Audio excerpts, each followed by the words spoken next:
BJP ने अपनी तैयारियां ज़ोर शोर से शुरू कर दी हैं और जनता के उत्साह और कार्यकर्ताओं के अंदर ऊर्जा को ध्यान में रखते हुए लगता है ये चुनाव निश्चित रूप से हम जीतेंगे, क्योंकि जनता कांग्रेस के पिछले 2 वर्ष के शासन से पूरी तरह त्रस्त है। जहां पेट्रोल डीजल की बात आती है, आज आसपास के 5 स्टेट में पेट्रोल डीजल के भाव राजस्थान से 9 रुपये से लेकर 12 रुपये तक ज़्यादा हैं। उसमें कारण है कि राजस्थान में 2 वर्ष के अंदर इन्होंने 12% वेट बढ़ाया, केवल अब 2% तय करके 10% अभी भी बढ़ा हुआ है। और टोटल जो 90 रुपये, 92 रुपये या 94 रुपये जो बिल है, उसमें पेट्रोल डीजल का, ओरिजिनल पेट्रोल का भाव 34 रुपये लीटर है। 16.5 रुपये केंद्र सरकार का टैक्स है, 38 रुपये 50 पैसे राजस्थान सरकार का टैक्स है और 6.5 रुपये पेट्रोल डीलर का है। तो 38 रुपये 50 पैसे को तो कम करने को तैयार नहीं, केंद्र को कहते हैं आप 16.5 रुपये में से कम करो। ये तो मैं समझता हूँ कि समझ से बाहर है। यदि अपनी जनता को राहत देना चाह रहे हैं, सीमावर्ती जिलों के पेट्रोल पंप वालों को राहत देना चाह रहे हैं, तुरंत इनको वेट अन्य स्टेट के बराबर करना चाहिए।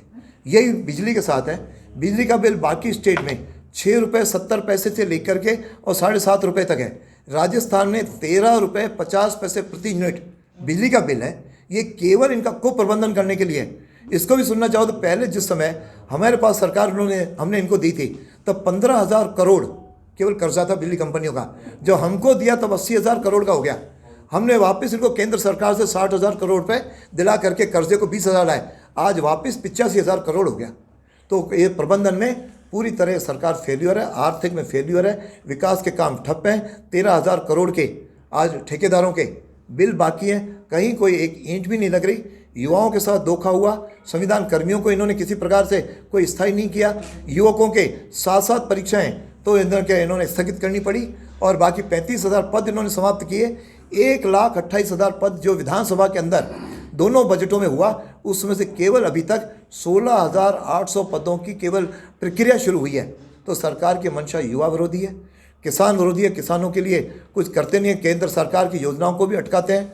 तो इस ढंग से किसानों को आज किसान क्रेडिट कार्ड भी दिया, आपके सम्मान निधि भी दी, आप देख सारे किसानों के हित में काम किए और केवल केंद्र की योजनाओं के आधार पे काम करा के अपनी पीठ थपथपा रहे हैं। और राजस्थान सरकार ने विकास के लिए एक पैसे का भी कहीं कोई प्रावधान नहीं कर रखा है, ये स्पष्ट है। इसलिए लोग समझ रहे हैं जो कुछ है मोदी जी की सरकार के चाहे हर फ्रंट पे जो सक्सेस हुई गरीबों के लिए किया है, साथ में विकास के लिए योजनाएं जोड़ी हैं, साथ में राम मंदिर का मुद्दा उन्होंने सॉल्व कर दिया और ये साथ में किसानों का सम्मान किया और यहाँ तक 370 खत्म की। तो जनता चाह रही है, काम करने वाला दल भारतीय जनता पार्टी है। इसलिए भारतीय जनता पार्टी को इस उपचुनाव में हम लोग जिताएं और ये तय है कि चारों उपचुनाव भारतीय जनता पार्टी जीतेगी और अशोक गहलोत की सरकार जिस दिन मंत्रिमंडल का विस्तार करेगी उस दिन ये सरकार अपने ज़मीन पर आ जाएगी, क्योंकि इनकी आंतरिक लड़ाई इतनी है कि शासन नाम की कोई चीज़ रही नहीं। केवल कलेक्टर से लेकर के एसपी तक और नीचे पटवारी से लेकर के और थानेदार तक चारों ओर घूस ही घूस का वातावरण बना हुआ है। कृषि कानून को लेकर लगातार कांग्रेस घेर रही है। आज भी पैदल मार्च निकाल के उन्होंने केंद्र सरकार पर हमला बोला है। कृषि कानून में कांग्रेस केवल घड़ियाली आंसू बहा रही है। उन्होंने अपने 50-55 साल के अंदर किसानों के बारे में कभी भी उनके हितैषी नहीं बने। अब चूंकि ज़मीन खिसकती जा गई है और बाकी भी जो विपक्षी दल आए उनकी ज़मीन खिसकी हुई है, पार्लियामेंट में ये जाकर के 44 और 52 तक पहुँचे, तो इनको अब लगता है कि इसके बिना कोई ज़मीन नहीं है। तो इसलिए किसानों के सहारे ये अपनी ज़मीन बचाने में लगे हैं और उसके अंदर जो कुछ ऐसे तत्व किसान आंदोलन को बदनाम करने के लिए घुस गए, जिसका 26 जनवरी को सारा प्रकरण हुआ।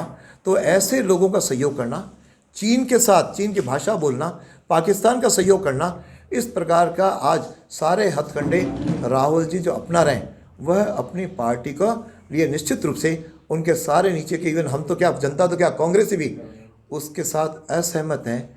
इसलिए राहुल जी अपनी पार्टी को डुबोने में लगे हैं। वहाँ राहुल गांधी या सोनिया गांधी के अलावा कोई वहाँ पे अध्यक्ष नहीं बन सकता।